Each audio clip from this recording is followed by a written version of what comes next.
তো সাইয়েদনা সুলাইমান আলাইহিস সালাম আল্লাহকে বলল, আল্লাহ আমি গোটা বিশ্বের বাদশাহ, আমি গোটা পৃথিবীর সব মানুষগুলোকে একবার লাঞ্চ খাওয়াতে চাই। কি খাওয়াতে? লাঞ্চ মানে কি? দুপুরের খাবার। আল্লাহ বলবেন নো। আল্লাহ বললেন no, it's not your job Sulaiman. Sulaiman এটা তোমার জব না, it's my duty, it's my job, it's my business. এটা আমার কাজ, আমার কাজ তুমি করতে যাও না। সাইয়েদনা সুলাইমান বললেন, আল্লাহ আমারে ট্রাই করার চেষ্টা দেন, সুযোগ দেন, আমাকে একটু ট্রাই করার সুযোগ দেন, চেষ্টা করার সুযোগ দেন। আমি একটু চেষ্টা করতে চাই গোটা বিশ্বের সব প্রাণীকুলকে, মৎস্যকুলকে, জিনকুলকে, মানবকুলকে খাওয়াতে চাই। আল্লাহ বললেন, সুলাইমান এইটা তোমার কাজ নয়, তুমি পারবা না, কাজটা কার? আমি রিজিক দেই। সেদিন সুলাইমান বললেন, লেট মি ট্রাই, আমাকে একটু চেষ্টা করার তৌফিক দেন, আমি একটু করি, দেখি না পারি কিনা। আল্লাহ রাজি হয় না, সুলাইমান নবীও ছাড়ে না। ভেজাল আছে না নাই? সুলাইমান আলাইহিস সালামের জোরাজোরিতে আল্লাহ রাজি হলেন। সাইয়েদনা সুলাইমানের অনুসারী ছিল জিনেরা। জিনেরা আবার ওনার কথা শুনতো। উনি জিনদের নিয়ে গোল টেবিল বৈঠক করলেন আর বললেন, সাগরের তীরে বিশাল বড় বড় ডেগের মধ্যে রান্না করো, আফ্রিকার গরুগুলোকে ফ্রাই করো, তিমি মাছগুলোকে ভুনা করো, খাসিগুলোকে রেজালা করো, পোলাও করো, খিচুড়ি করো, বিরিয়ানি করো, সব ধরনের খাবার জমা করো। অমুক অমুক দিন দুপুর বেলায় আমি সাইয়েদনা সুলাইমান আলাইহিস সালাম গোটা বিশ্বের সবাইকে দুপুরের খাবার খাওয়াবো। জিনেরা বড় বড় পাতিলে রান্না করা শুরু করে দিল। রাতে রাতে সাগরের তীরে 40 কিলোমিটার এরিয়ার মধ্যে রান্নার স্তূপ। চলে আসলো সেই মাহেন্দ্র দিন, যেদিনে না লাগবে না, যেদিন খাওয়ানো হবে ওই দিন সবাই এসেছে। সাইয়েদনা সুলাইমান উদ্বোধনী ভাষণ দিবেন। উনি বলতে শুরু করলেন, জিনেরা লাইন ধরবে এদিকে, মাছেরা লাইন ধরবে এদিকে, পাখিগুলো লাইন ধরবে এদিকে, মানুষগুলো লাইন ধরবে এদিকে, সবাই লাইনে লাইনে এসে খাবার খেয়ে যাও। সাগরের ভেতর থেকে বিশাল এক তিমি মাছ এসে বলে, সুলাইমান আমি লাইন মানি না। কি মানি না? আমারে বেলাইনে খাবার দাও। সাইয়েদনা সুলাইমান বললেন, আমি নবী মানুষ, আমি বেলাইন করতে পারি না। তিমি মাছ বলে, আমার পেটে প্রচন্ড ক্ষুধা, এই ক্ষুধায় যদি আমি মরে যাই তাহলে কিয়ামতের দিন আল্লাহ তোমারে ছাড়বে না, কারণ আমি তোমার মেহমান হয়ে এসেছিলাম। ঝামেলা আছে না নাই? সাইয়েদনা সুলাইমান বললেন, বিপদে কি করি? আসলেই তো এই তিমি মাছ আমার মেহমান, আজকে না খেয়ে যদি মারা যায় কিয়ামতের দিন আল্লাহ আমারে ছাড়বে না। সাইয়েদনা সুলাইমান বললেন, ঠিক আছে, শুধু এই তিমি মাছের জন্য বেলাইন, বাকি সবাই লাইনে খাবে। কিছু লোক আছে দেখবেন সব জায়গায় বেলাইন করে, আছে না নাই? র্যাব আছে, পুলিশ আছে, এর ফাঁকে বেলাইন করে ফেলায়, আছে না নাই? তো সাইয়েদনা সুলাইমান জিনদের আদেশ করে দিল, যাও আফ্রিকার একটা গরু, রোস্ট করা একটা গরু তিমি মাছের পেটের ভিতরে ঢুকায় দাও। তিমি মাছ বলল, সুলাইমান আমি হা করে রাখবো আমার মুখটা, যতক্ষণ না আমার পেট না ভরে তুমি খাবার দিতে থাকবা, পেট ভরে গেলেই মুখ বন্ধ করে ফেলবো। সাইয়েদনা সুলাইমানের কথা অনুযায়ী জিনের বাদশা একটা আস্ত গরু ফ্রাই করা তিমি মাছের পেটের ভিতরে ঢুকায় দিছে, কিন্তু তিমি মাছ হা করে আছে। সাইয়েদনা সুলাইমান বললেন, কয়েকটা খাসি মেরে দাও। একটা খাসি দিয়ে দিল, তারপরও হা করে আছে।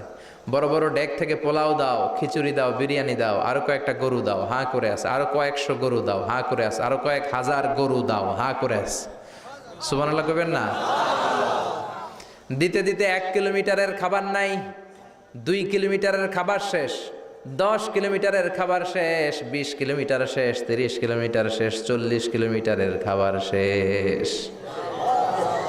এখনো তিমি মাছের মুখটা হা করা আছে না নাই? সাইয়েদনা সুলাইমান সেজদায় পড়ে গেলেন, ডেকে বললেন, আল্লাহ আমি বুঝি নাই, গোটা বিশ্বের সবাইকে তো দূরের কথা, একটা মাছরেও তো রিজিক দিতে পারলাম না। তিমি মাছ এখনো হা করা, ডেকে বলে, সুলাইমান প্রতিদিন রব্বুল আলামিন 3টা লোকমা খাবার আমারে খাওয়ায়, তুমি 40 কিলোমিটারের খাবার পেটে দিয়েছো, কিন্তু আল্লাহর 3টা লোকমার একটা লোকমার সমানও হয় না। এজন্য আল্লাহ বললেন, ওয়ামা মিন দাব্বাতিন ফিল আরদি ইল্লা আলাল্লাহি রিজকুহা ওয়া ইয়ালামু মুস্তাকাররাহা ওয়া মুস্তাওদাআহা কুল্লুন ফি কিতাবিম মুবিন। আল্লাহু আকবার। এই পৃথিবীতে যত প্রাণী আছে, মানুষ আছে, সবাইকে রিজিক দেয় কে? এজন্য রিজিকের মালিক আল্লাহ। ডেকে বললেন, গোলাম আযাব আর গজব ততদিন আসবে যতদিন তোমাদের নাফরমানি বন্ধ না হয়, আর যেদিন থেকে নামাজি হয়ে যাবা, যেদিন থেকে আল্লাহওয়ালা হয়ে যাবা, আযাব আর গজব বন্ধ করে দিবে কে? রহমত দিয়ে দেশটারে ভরে দিবে কে?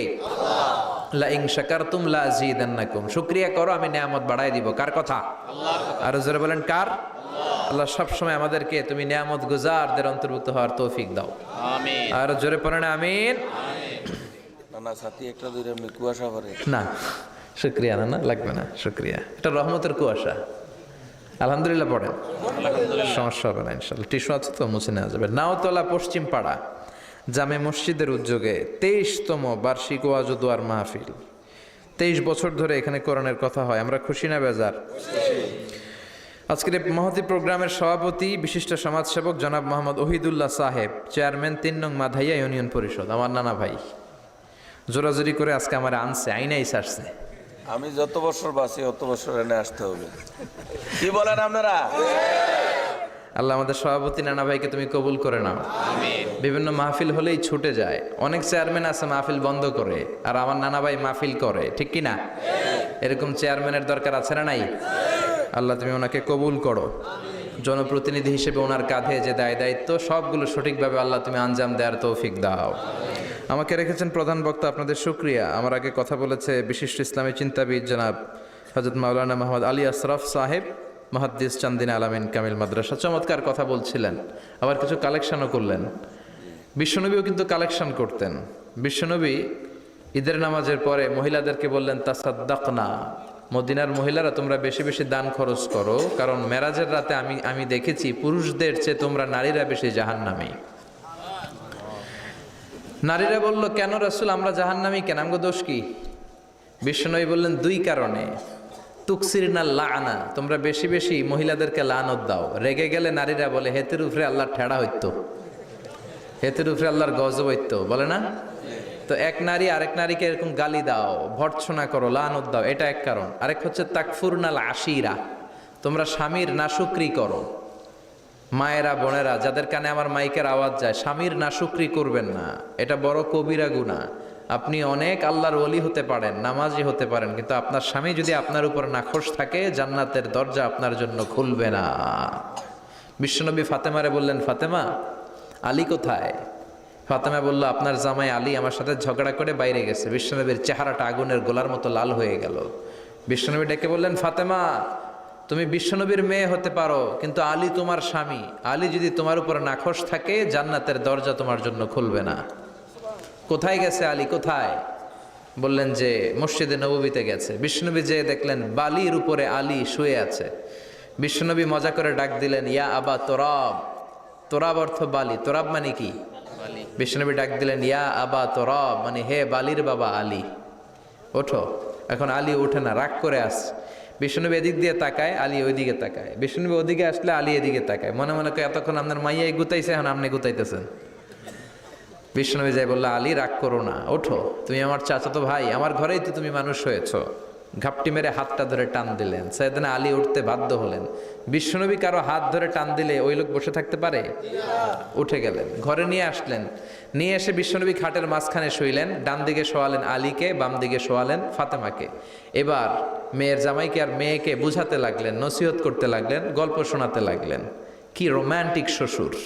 এরকম রোমান্টিক শ্বশুর পৃথিবীতে দ্বিতীয়টা খুঁজে পাওয়া যাবে? সুবহানাল্লাহ পড়েন। বিশ্বনবীর কাজই ছিল ঝগড়া লাগলে এরকম মিলায়া দেওয়া। কি করা?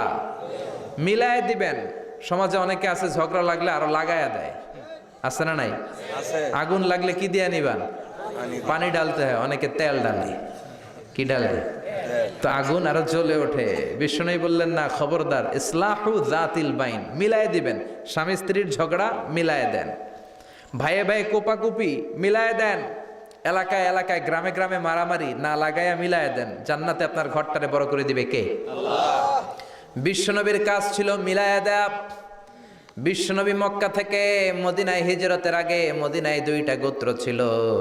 এই গোত্রের মধ্যে 120 বছর ধরে মারামারি। কয় বছর? 120।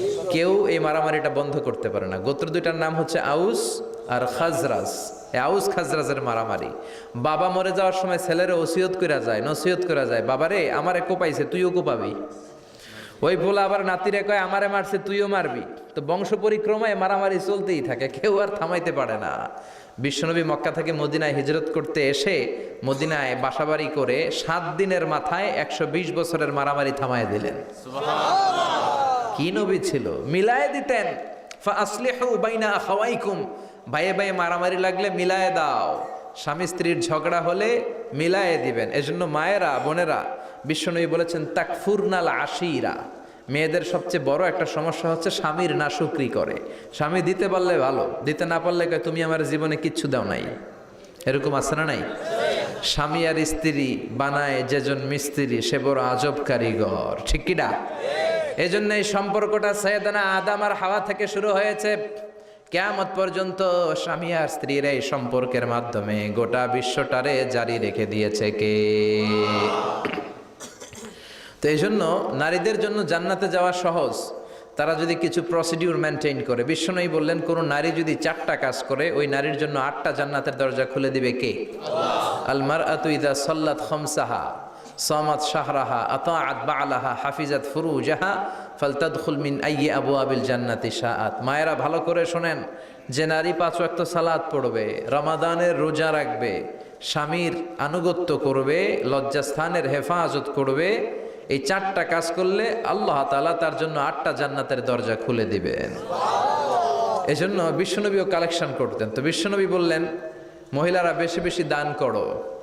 এই কথা শোনার পরে মহিলারা দান করা শুরু করলো। কেউ নাকের ফুল, কেউ কানের দুল, কেউ হাতের বালা, কেউ পায়ের নূপুর, কেউ গলার চেইন বিশ্বনবীর হাতে জেহাদের জন্য দান করতে শুরু করলেন। বিশ্বনবীর হাত কয়টা?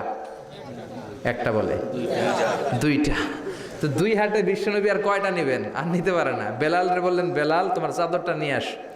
বেলাল এরকম চাদর নিয়ে ধরলেন। বিশ্বনবী কালেকশনের ওয়াজ শুরু করলেন আর বেলাল কালেকশনের সব জিনিসপত্র গুছাতে লাগলো। কোন সুবহানাল্লাহ। এজন্য কালেকশন করাটাও সুন্নাত, তবে ওটা একটা লিমিটেশনের মধ্যে, একটা সৌন্দর্যের মধ্য দিয়ে। কিছু কিছু মাদ্রাসার ছেলে মেয়েদেরকে চাল ওঠানোর জন্য বাড়ি বাড়ি পাঠায়, আসে না নাই? এদের ছোটবেলা থেকে মানসিকতাগুলো নষ্ট করে দেওয়া হয়। কেমন করে অন্যের কাছে হাত পাতবে এটা শেখানো হয়। ইসলাম বলে আল ইয়াদুল উলিয়া খায়রুম মিনাল ইয়াদি সুফলা, উপরের হাত নিচের হাতের চেয়ে উত্তম। যে দেয় আর যে নেয় তাদের মধ্যে সেরা যে দেয়। চিল্লায় কোন ঠিক কিনা? আবার ইসলাম বলে দেওয়ার সময়ও ভারসাম্য করে দিবা, দেওয়ার সময় কিপটামি করা যাবে না, আবার ঘরে যা আছে সবও দিয়ে দেওয়া যাবে না, ঠিক কিনা?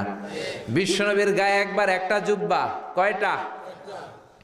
এক ভিক্ষুক এসে বলে নবী আমার জুব্বা নাই, আমার জুব্বা দেন।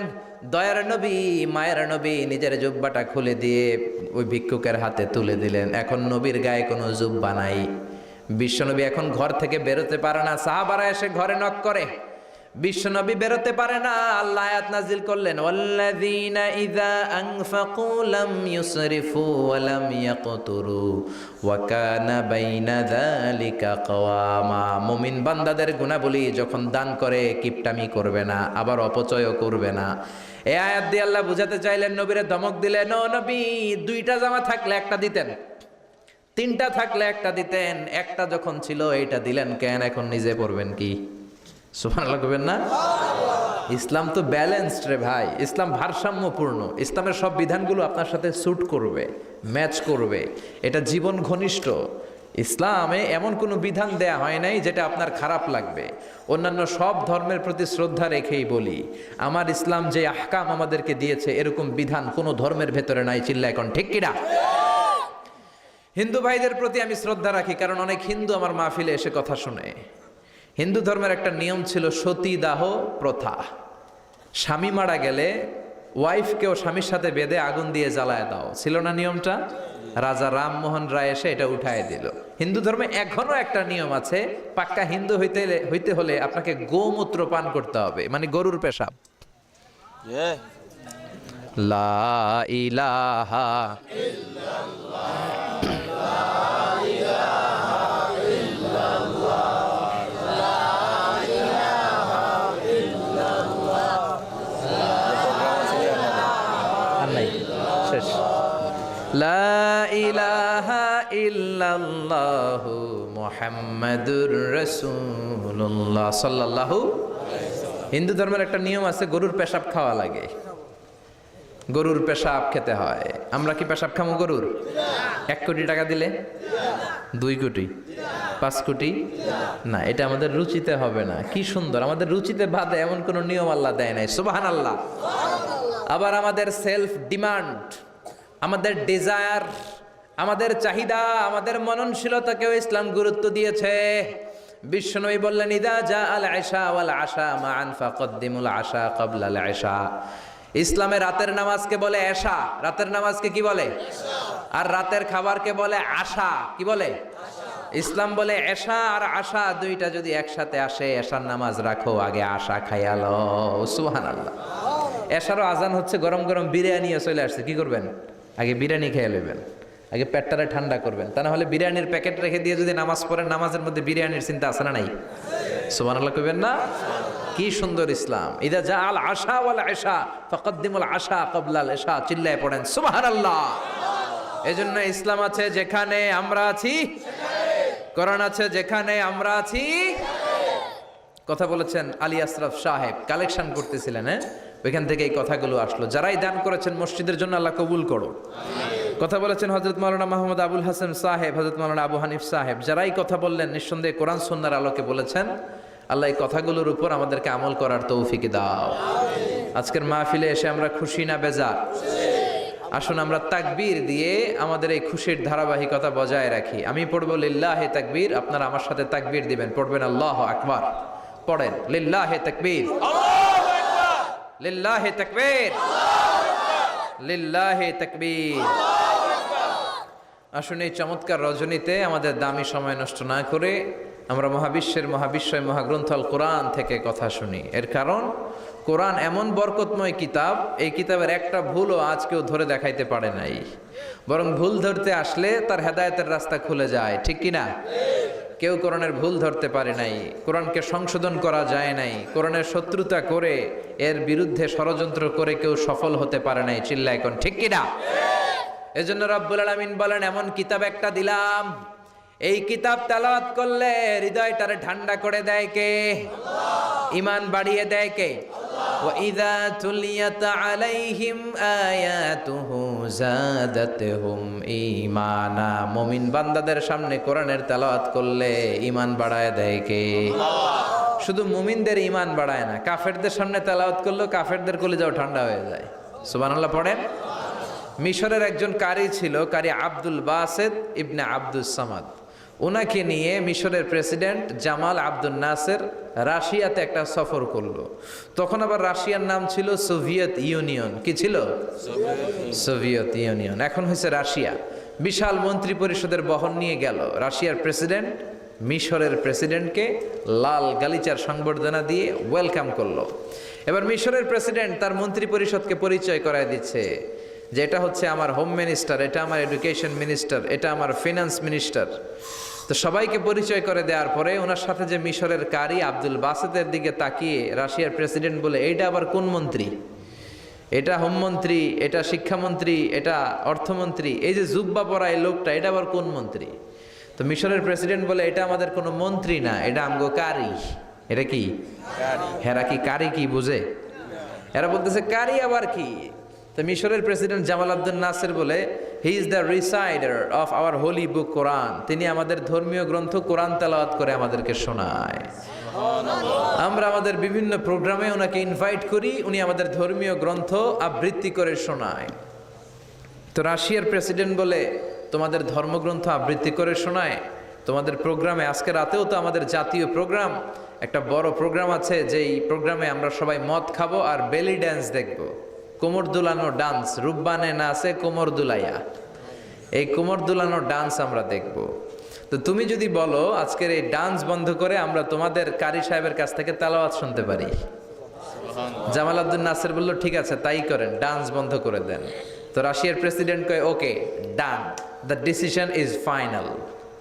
আজকে রাতে কোমর দুলানো নৃত্য হবে না, আজকে তোমাদের কারি সাহেবের তেলাওয়াত শুনবো আর মদ খাবো। কি খাবো? ড্যান্স বন্ধ করছে, মাগার মদ বন্ধ করে নেই। তো আব্দুল বাসেদ রাজি হলেন, ওনাকে নিয়ে যাওয়া হলো। সিঙ্গাররা গিটার দিয়ে যেখানে গান গায় ওখানে বসানো হলো ওনারে। আর সবার হাতে মদ, হুইস্কি, রেড ওয়াইন, অ্যালকোহল নিয়ে বসেছে যে মদ খাবে। রাতে এরা মদ খায়, দু এক প্যাক না খেলে এদের ঘুম হয় না। তো আব্দুল বাসেদ ওই দিন তেলাওয়াত করেছিলেন চোখ বন্ধ করে। আর চোখ বন্ধ করার আগে, তেলাওয়াতের আগে আল্লাহর বলেছেন, আল্লাহ এই যে এতগুলো কমিউনিস্ট লিডার, আমি আমার গলায় তুমি যত সুর দিয়েছো, আমি দরদ দিয়ে তেলাওয়াত করব, তুমি তোমার কোরআনের বাণীটা এই কমিউনিস্ট কাফের লিডারদের অন্তরের ভিতরে ঢুকাইয়া দিও। সবাই মদ নিয়ে রেডি, উনি শুরু করলেন আউযু বিল্লাহি মিনাশ শাইতানির রাজিম বলে তেলাওয়াত শুরু করলেন। ওনার তেলাওয়াত যখন শুরু হলো, কেউ আর মদ খায় না, মদের গ্লাস রেখে দিয়ে সবাই ওনার দিকে তাকিয়ে রইল। উনি ওনার কণ্ঠে যত দরদ ছিল, সুর ছিল, সুরের ঝংকার ছিল, মেলোডি ছিল, ভয়েস ছিল, সব উজাড় করে কোরআন তেলাওয়াত করতে লাগলেন। কমিউনিস্ট লিডারগুলো তেলাওয়াত শুনতে শুনতে মনের অজান্তে চোখের পানি ছাড়তে শুরু করছে। লম্বা সময় তিনি তেলাওয়াত করলেন, ওরাও মদ খাওয়া রেখে দিয়ে কান্না জুড়ে দিল। তেলাওয়াত শেষ, চোখ খুলে দেখে কেউ মদ খায় নাই, সবার চোখে পানি। মিশরের প্রেসিডেন্ট জামাল আব্দুল নাসের ওদেরকে বলল, did you understand the meaning of the verses of the holy Quran? এই যে আমাদের কারি সাহেব তেলাওয়াত করছে, তোমরা কি অর্থ বুঝছো? কয় না, বুঝি নাই। তো কান্দলা কেন, চোখে পানি কেন? কমিউনিস্ট কাফের লিডাররা বলে, আমাদের জীবনে এত সুন্দর তেলাওয়াত, সুরেলা কণ্ঠ আমরা শুনি নাই। এই তেলাওয়াতটা শুনে আমাদের হৃদয় ঠান্ডা হয়ে গেছে, যদিও বুঝি না, কিন্তু হৃদয়টা ঠান্ডা ঠান্ডা লাগে, অন্তরটা প্রশান্ত প্রশান্ত লাগে। আমাদের